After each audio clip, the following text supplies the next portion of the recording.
हरे Krishna everyone. हम सुबह की क्लास में भक्ति रसामृत सिंधु जो कि श्री रूप गोस्वामी जी की रचना है उसको पढ़ने का प्रयास कर रहे हैं। हम इसके फर्स्ट चैप्टर पे हैं। और कल हम लोगों ने जाना कि जो शुद्ध भक्त हैं भगवान के, वो भगवान से किसी चीज की याचना नहीं करते।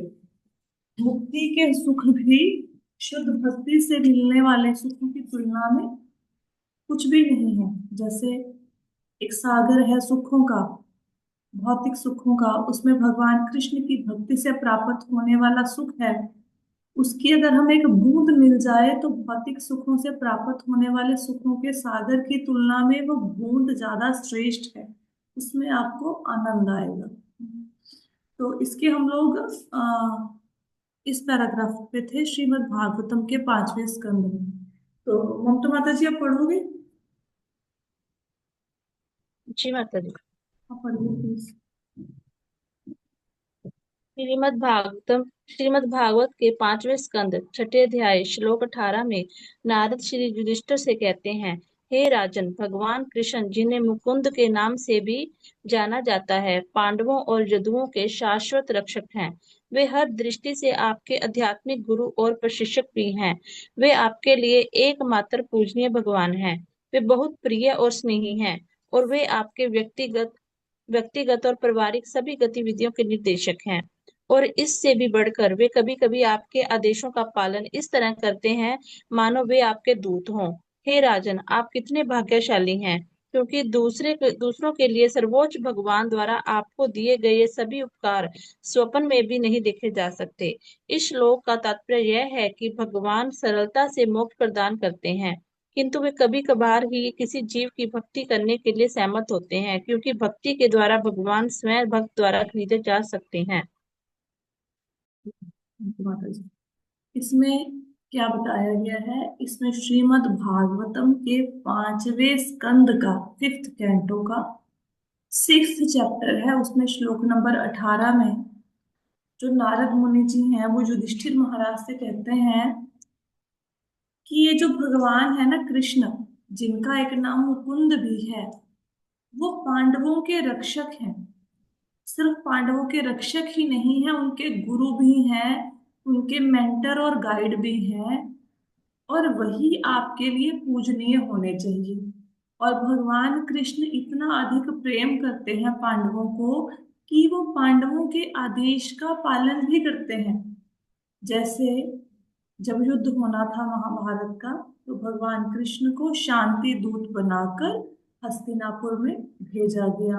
तो उन्होंने भगवान ने दूत बनने की जो भूमिका थी वो निभाई। महाभारत के युद्ध में अब वो अर्जुन के सारथी बन गए। युधिष्ठिर महाराज उनसे बड़े थे, तो उनके पांव छूते थे वो, उनकी आज्ञा का पालन करते थे। जैसे भगवान कृष्ण जाने लगे जब हस्तिनापुर से, तो युधिष्ठिर महाराज ने कहा कि नहीं, कुछ दिन और रुक जाइए।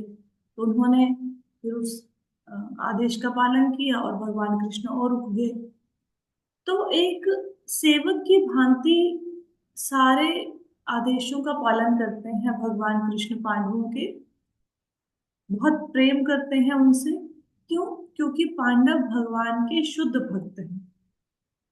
उन्होंने हर मुसीबत में भगवान को ही याद किया है, किसी दूसरे का आसरा नहीं लिया।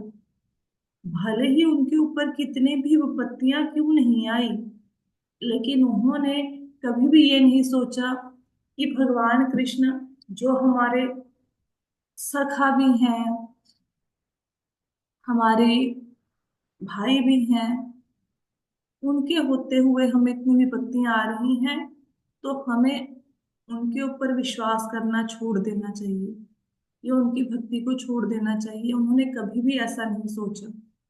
चाहे कितनी भी मुसीबतें क्यों नहीं आए, हमेशा भगवान कृष्ण को याद किया, और भगवान कृष्ण हमेशा उनकी सहायता के लिए वहां पे उपलब्ध थे। तो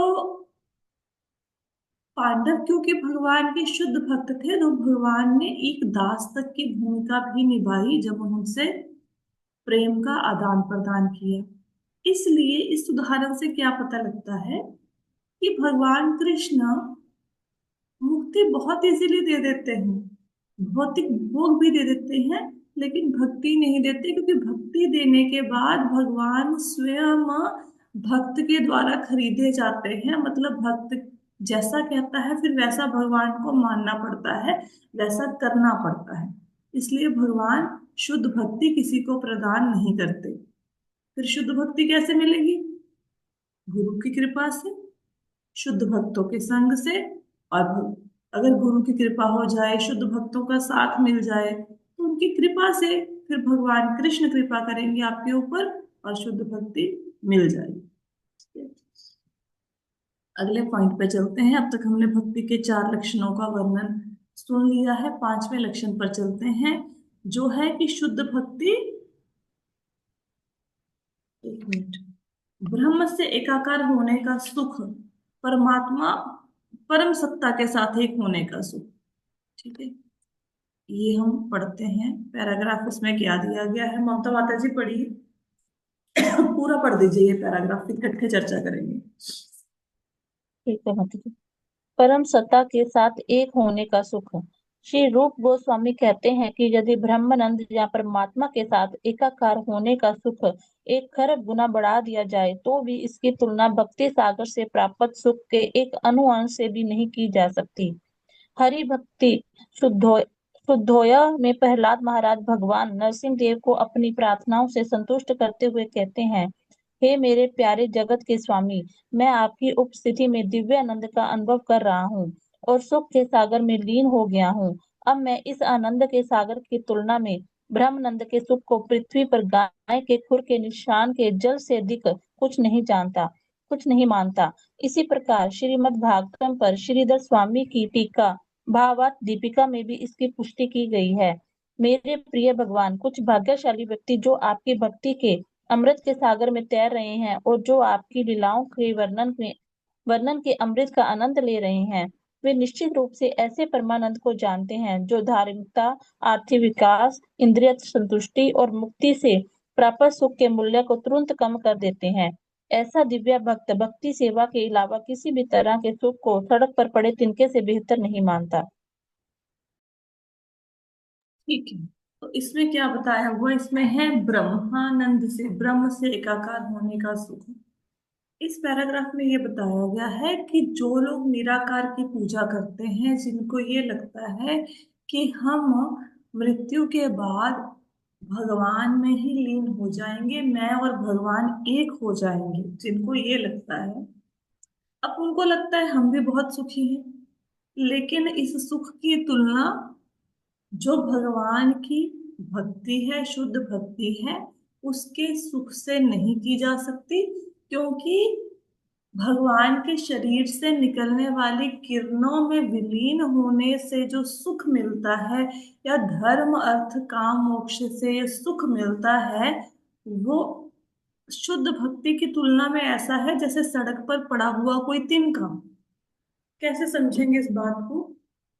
जैसे अगर किसी व्यक्ति ने आ, कुएं का मेंढक है सपोज, उसको बोलो कि भाई तुम्हें पता है ये सागर है, कितना विशाल है, उसमें कितना आनंद है, कितनी मछलियां रहती हैं, कितने और जलचर रहते हैं, तो वो सुख की कल्पना ही नहीं कर पाएगा, क्योंकि वो कभी कुएं से बाहर गया ही नहीं। उसको क्या पता महासागर का सुख क्या होता है।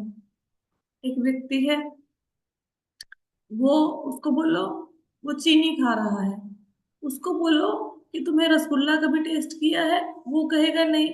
तो उसको पता ही नहीं, रसगुल्ला नहीं खाया, कि रसगुल्ले का स्वाद कितना अधिक है, चीनी का स्वाद उसकी तुलना में इतना अधिक नहीं है ना?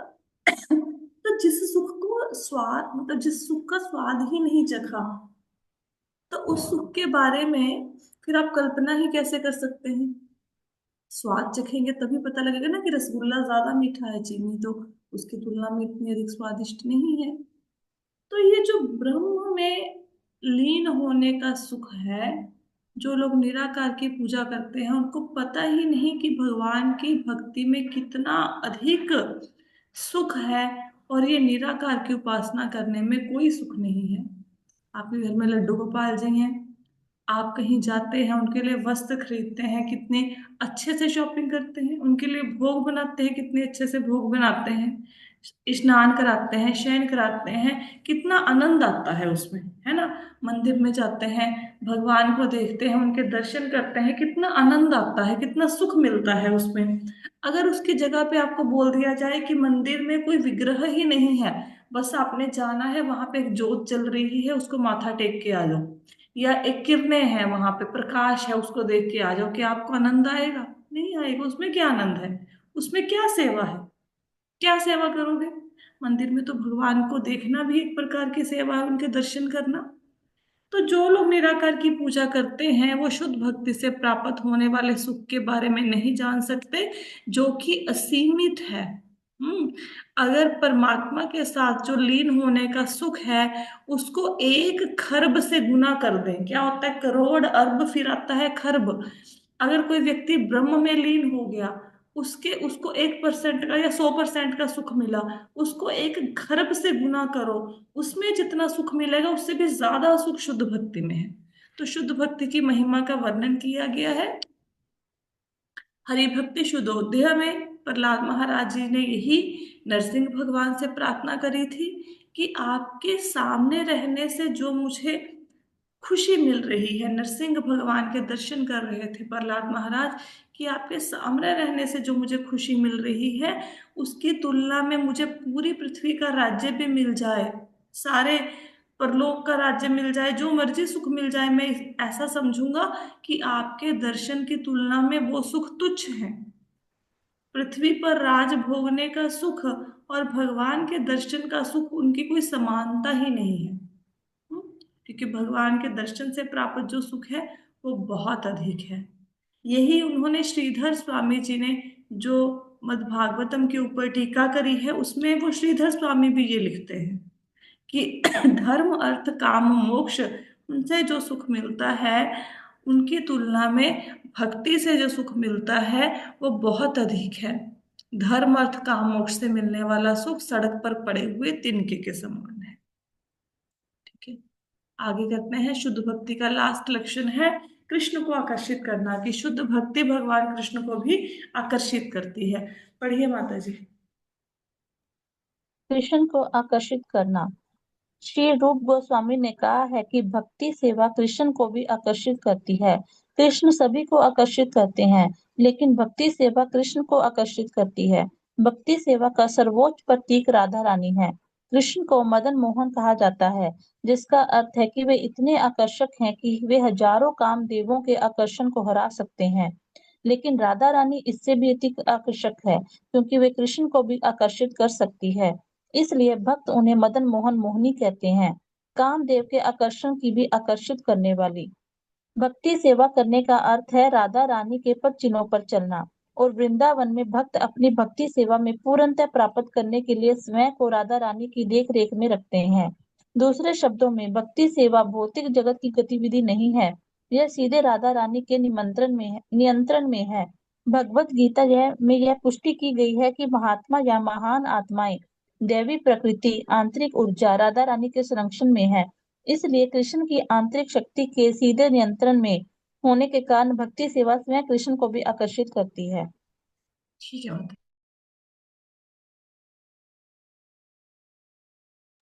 यहाँ पे क्या बताया गया इस पैराग्राफ में? रूप गोस्वामी जी ये लिखते हैं कि जो शुद्ध भक्ति है वो भगवान कृष्ण को भी आकर्षित करती है, उनको भी बहुत अच्छी लगती है। कृष्ण शब्द का अर्थ है जो सबको आकर्षित कर ले। भगवान कृष्ण कौन है? जो सबको अपनी तरफ अट्रैक्ट कर लेते हैं। नदी को, गोवर्धन पर्वत को, पक्षियों को, पशुओं को, सबको अट्रैक्ट कर लेते हैं अपनी तरफ, आकर्षित कर लेते हैं। लेकिन भगवान कृष्ण को कौन आकर्षित करता है? भगवान कृष्ण को आकर्षित करती है भक्ति। हम्म। और सबसे श्रेष्ठ भक्त जो है भगवान कृष्ण की, वो कौन है? वो श्रीमती राधा रानी है। भगवान कृष्ण का एक नाम मदन मोहन है। मदन मोहन का क्या अर्थ है? मदन मोहन का अर्थ है जो कामदेव है, कामदेव का आकर्षण बड़ा प्रबल है, कामदेव वैसे भी बहुत सुंदर है। तो जो कामदेव को भी आकर्षित करते हैं वो है कृष्ण।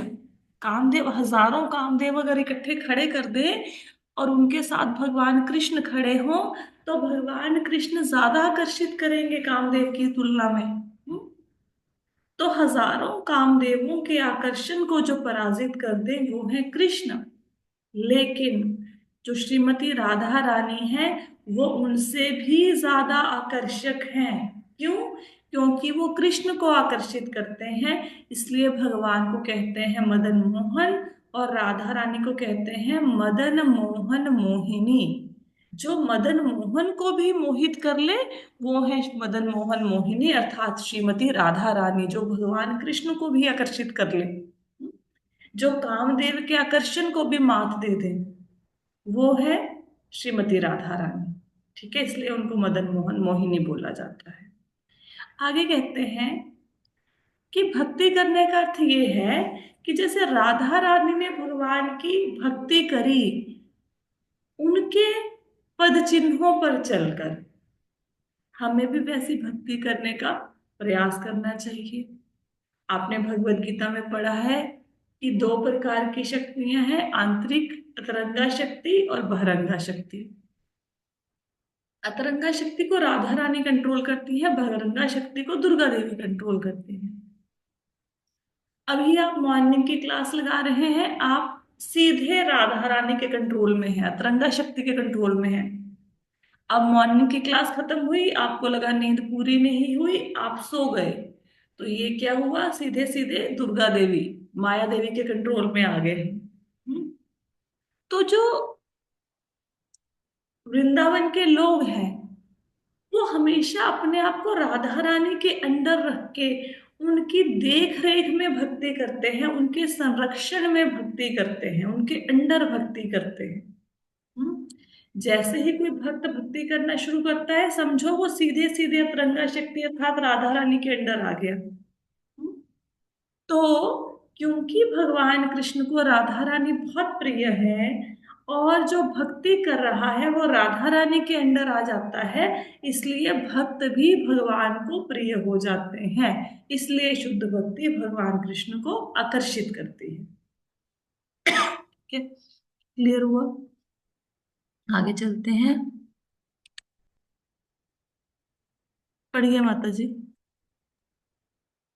श्रीमद् भागवतम के 7वें स्कंद 10वें अध्याय श्लोक 48 और 49 में नारद जी ने बताया है किस प्रकार कृष्ण अपने भक्तों की भक्ति से आकर्षित होते हैं। वहां नारद जी राजा युधिष्ठिर को संबोधित करते हैं, जबकि जबकि राजा प्रहलाद महाराज के चरित्र की महिमा का बखान कर रहे होते हैं। एक भक्त हमेशा दूसरे भक्तों के कार्यों की सराहना करता है। युधिष्ठिर महाराज प्रहलाद के गुणों की सराहना कर रहे हैं, और यह एक शुद्ध भक्त का लक्षण है। एक शुद्ध भक्त कभी भी अपने आप को महान नहीं समझता। वह हमेशा सोचता है कि दूसरे भक्त खुद से महान हैं। राजा सोच रहे थे प्रहलाद महाराज वास्तव में भगवान के भक्त हैं, जबकि मैं कुछ भी नहीं हूँ। और यह सोचते समय उन्हें नारद ने इस प्रकार संबोधित किया, मेरे प्रिय राजा युधिष्ठिर, आप पांडव भाई इस दुनिया में एकमात्र भाग्यशाली लोग हैं। भगवान का सर्वोच्च व्यक्तित्व इस ग्रह पर प्रकट हुआ है और एक साधारण मनुष्य के रूप में खुद को आपके सामने प्रस्तुत कर रहा है। वह सभी परिस्थितियों में हमेशा आपके साथ है। वह आपके साथ रह रहा है और दूसरों की आंखों से खुद को ढक रहा है। दूसरे यह नहीं समझ सकते कि वह सर्वोच्च भगवान है, लेकिन अब वह अभी भी आपके साथ, आपके चचेरे भाई, आपके मित्र और यहाँ तक कि आपके दूत के रूप में रह रहे हैं। इसलिए आपको यह जानना चाहिए कि इस दुनिया में आपसे अधिक भाग्यशाली कोई नहीं है।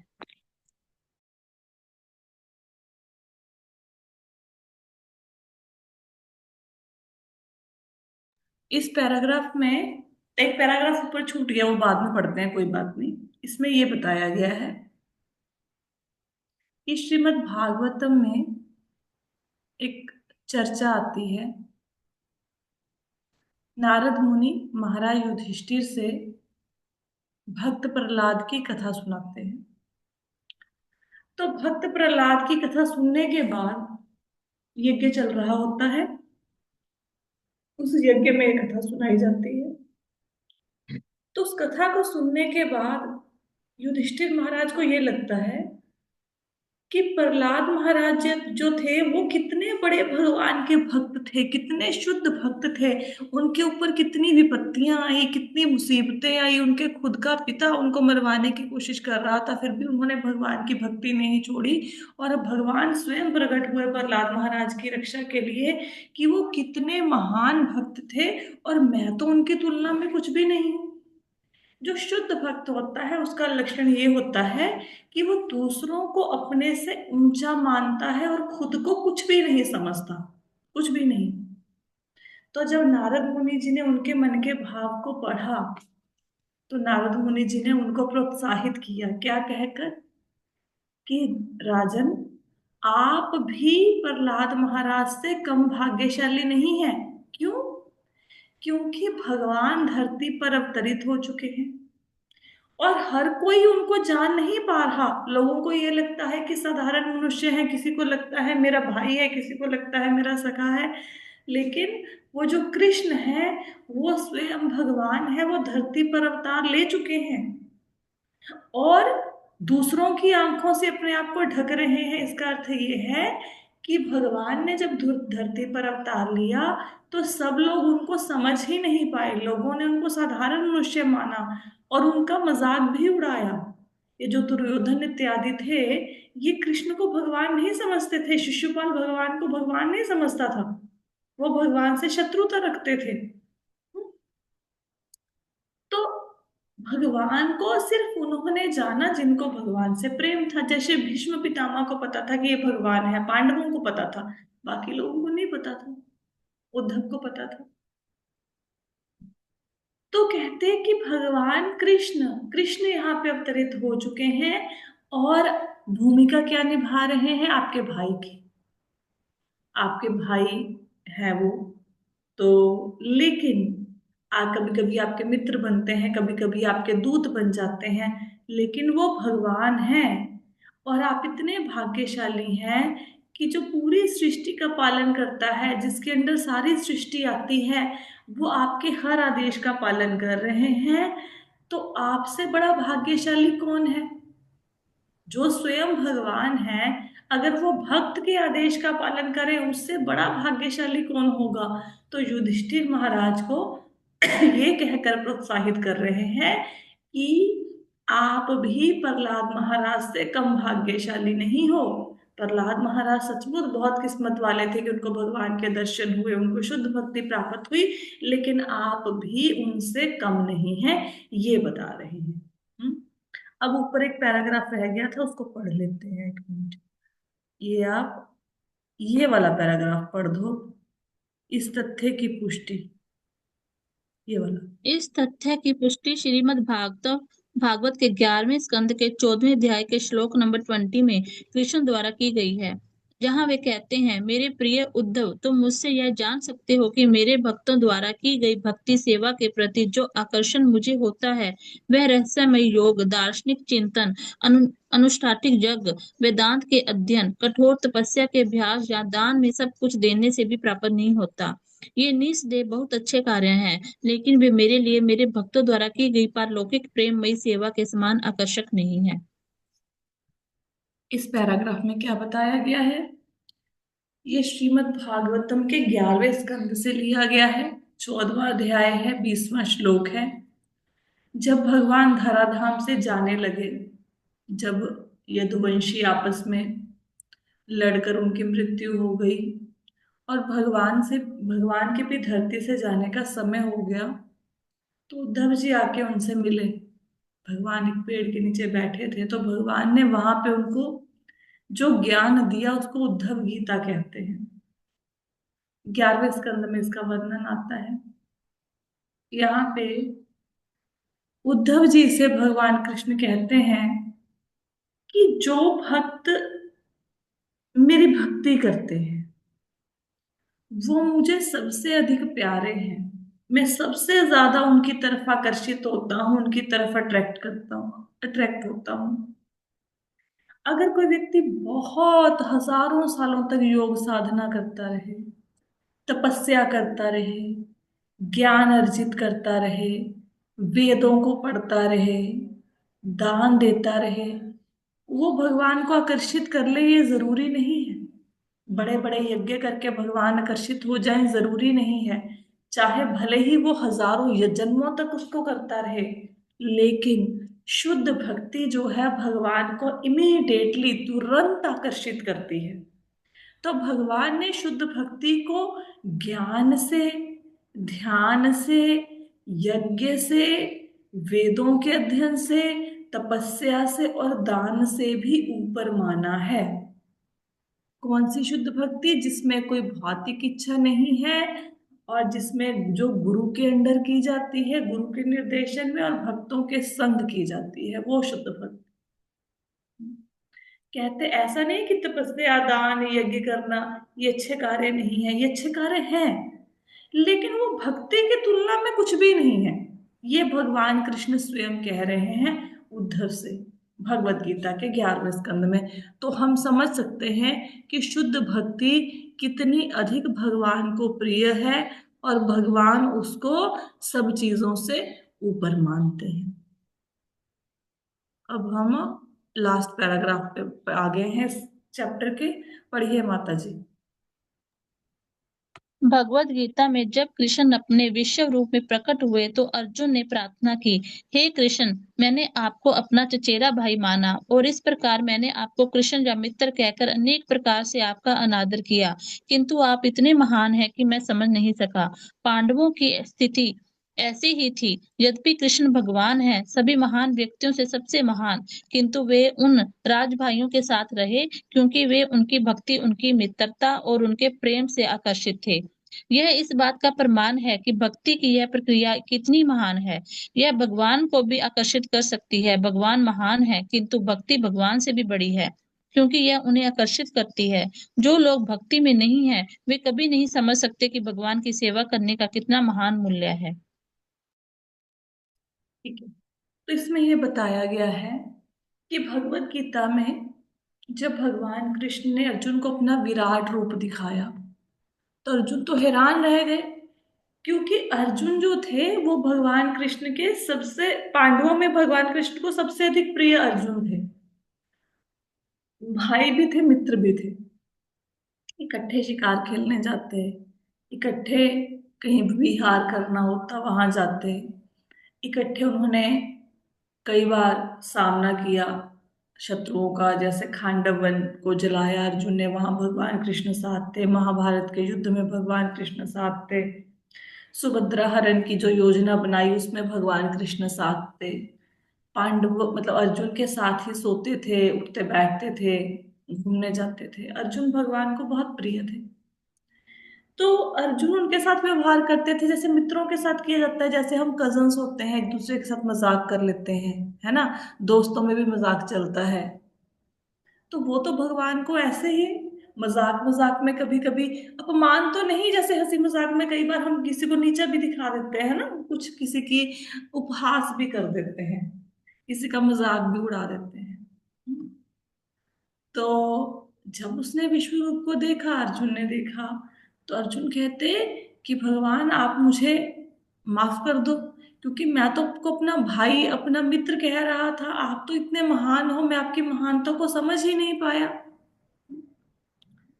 तो पांडव देखो, क्योंकि पांडव भगवान के शुद्ध भक्त थे, तो उन्होंने अपनी शुद्ध भक्ति के कारण वो पोजीशन प्राप्त कर ली कि वो भगवान के साथ मजाक भी कर सकते थे, उनके साथ रह सकते थे, घूम सकते थे।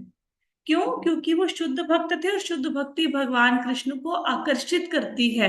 देखो भगवान कृष्ण नो डाउट महान है, लेकिन भक्ति भगवान से महान है क्योंकि ये भगवान को अच्छी लगती है। लेकिन ये बात वही समझेंगे जो भक्ति में है। जो भक्ति में नहीं है वो इस बात को समझ ही नहीं पाएंगे।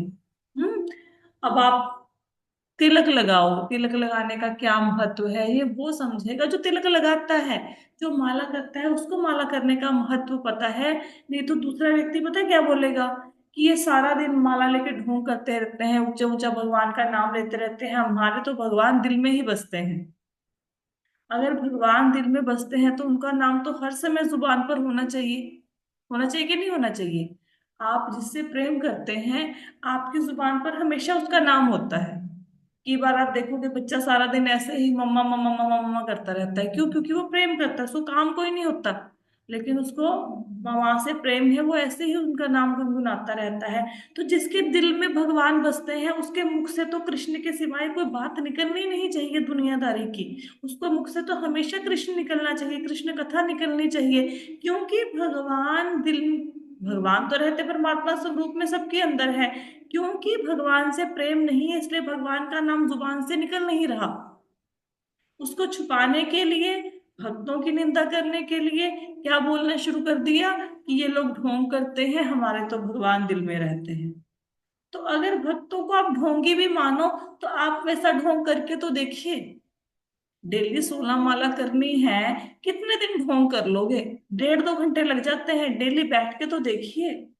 जिन लोगों को अभ्यास नहीं है भक्ति करने का, वो बैठ के 2 माला भी नहीं कर सकते। कभी पीठ में दर्द, कभी घुटने में दर्द, ये सब कुछ शुरू हो जाएगा। भगवान का नाम जिस ढंग से हम ऊंचा ऊंचा बोल के 2 घंटे नाम ले लेते हैं, ऐसे वो एक माला में भी नाम नहीं ले पाएंगे। क्योंकि ये प्रैक्टिस है, अभ्यास है। जिन लोगों को कथा सुनने की आदत नहीं है, उनको कथा में बिठाओ, सिर पकड़ के बैठ जाएंगे। हम लोग जो रोज सुबह सुबह बैठ जाते हैं कथा करने, लोग सुन नहीं पाएंगे। और हर व्यक्ति को ये चाहिए कि बुढ़ापे की वेट ना करें। अपने जीवन के जिस क्षण में आपको पता लग गया कि मुझे जीवन मिला है भगवान की भक्ति के लिए, उसी क्षण भगवान की भक्ति स्टार्ट कर दीजिए।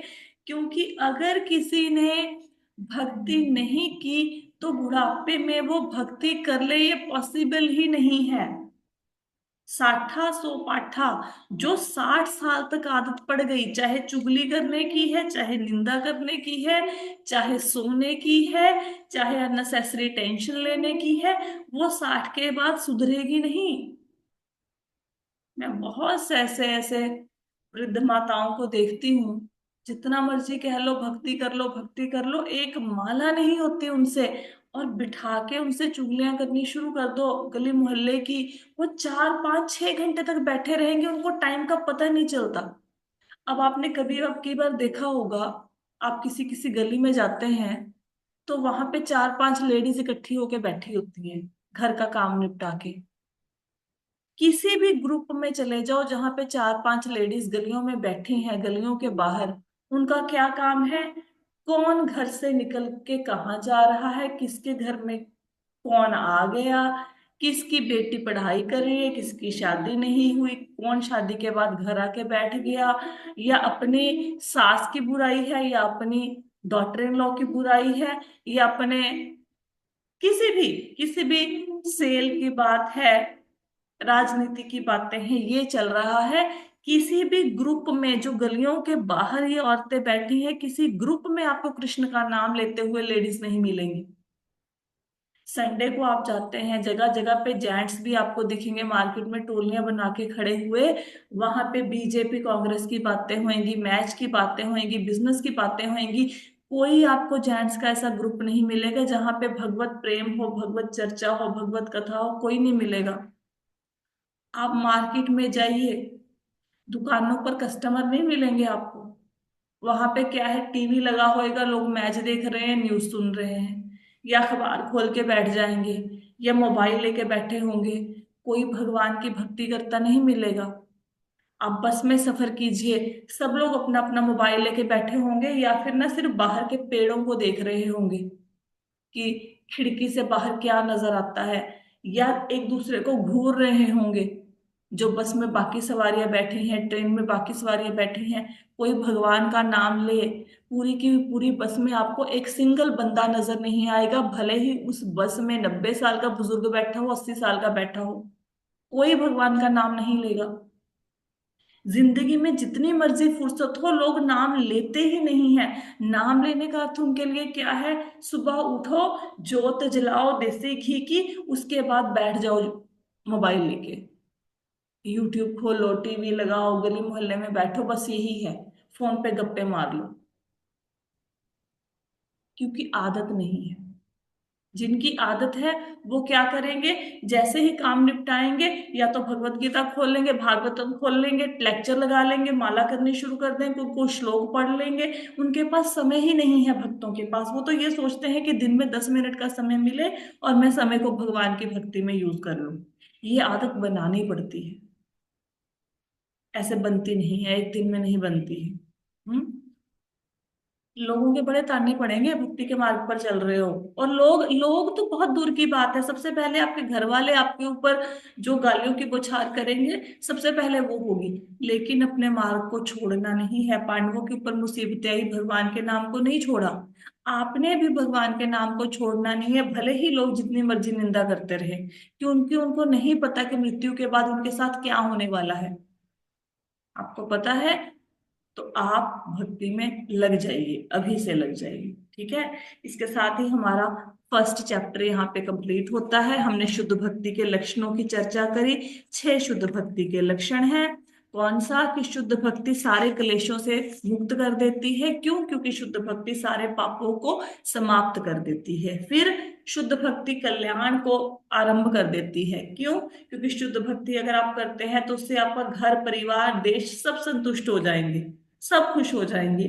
शुद्ध भक्ति दिव्यानंद प्रदान करती है। क्यों कहा गया है थर्ड पॉइंट में? क्योंकि शुद्ध भक्ति से जो आनंद मिलता है वो परमानेंट है, बाकी सुखों से प्राप्त आनंद टेम्परेरी है। फिर शुद्ध भक्ति विरले ही मिलती है। चौथा पॉइंट, विरले ही, सुदुर्लभा। विरले ही क्यों मिलती है? क्योंकि भगवान कृष्ण जिसको शुद्ध भक्ति दे देंगे उसके दास बन जाएंगे। फिर शुद्ध भक्ति की तुलना में मुक्ति का विचार भी तुच्छ है। ये हमने पढ़ लिया कि जो भक्त होते हैं उनके लिए मुक्ति भी मायने नहीं रखती। वो कहते हैं भगवान चाहे करोड़ों जन्म दो, लेकिन हर जन्म में आपकी भक्ति करे, भक्तों का संग मिले। पांचवा पॉइंट, 6वां पॉइंट, शुद्ध भक्ति भगवान कृष्ण को भी आकर्षित करती है। भगवान कहते हैं मुझे यज्ञ तपस्या दान कर्म कांड वेदों का अध्ययन उससे भी ज्यादा क्या पसंद है? शुद्ध भक्ति। ठीक है। ये 6 लक्षणों की हमने चर्चा की है। कल हम इसका सेकंड चैप्टर स्टार्ट करेंगे। कोई प्रश्न है किसी का? नहीं। ठीक है, आज की कक्षा को यहीं पे विश्राम देते हैं। हरे कृष्ण।